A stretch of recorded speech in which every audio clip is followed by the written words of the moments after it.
The rich are getting richer, and the poor are getting poorer. The top 1% of people on the planet have half the wealth.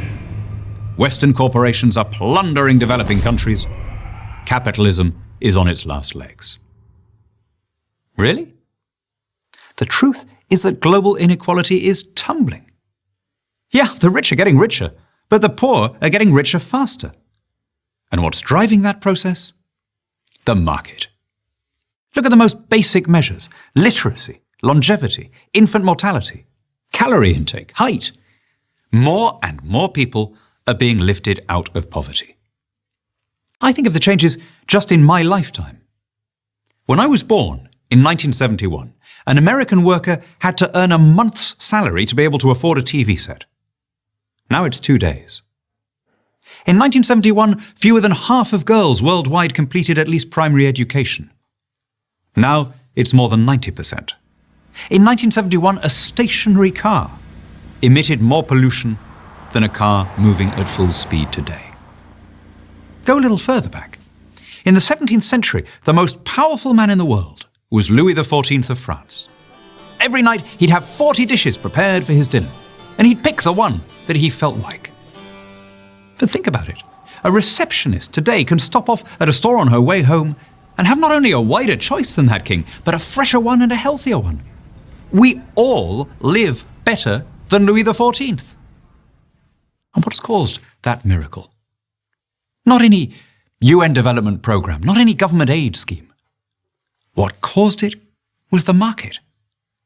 The most rapid falls in poverty are happening in countries that are joining the global trading system.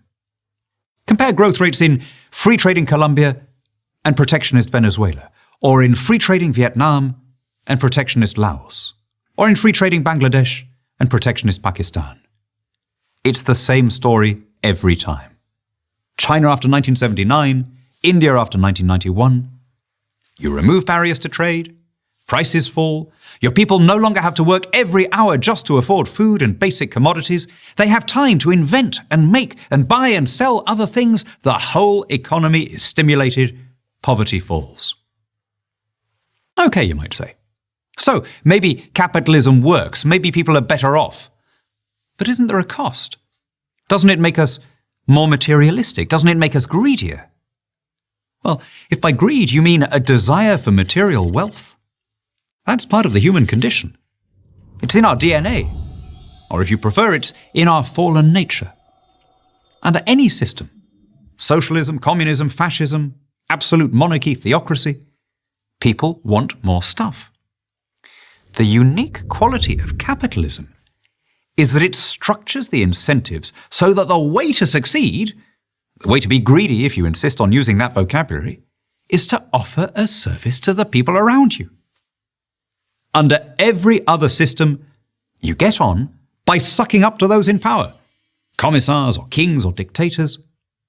But under a free market system, you get on by offering consumers something they want.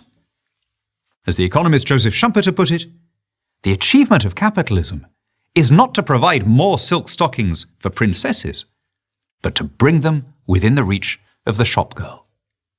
So, why can't we see it? Why do well-intentioned, idealistic young people oppose free trade and market liberalization, thinking that they're standing up for the poorest people on the planet, when in fact they're doing the opposite?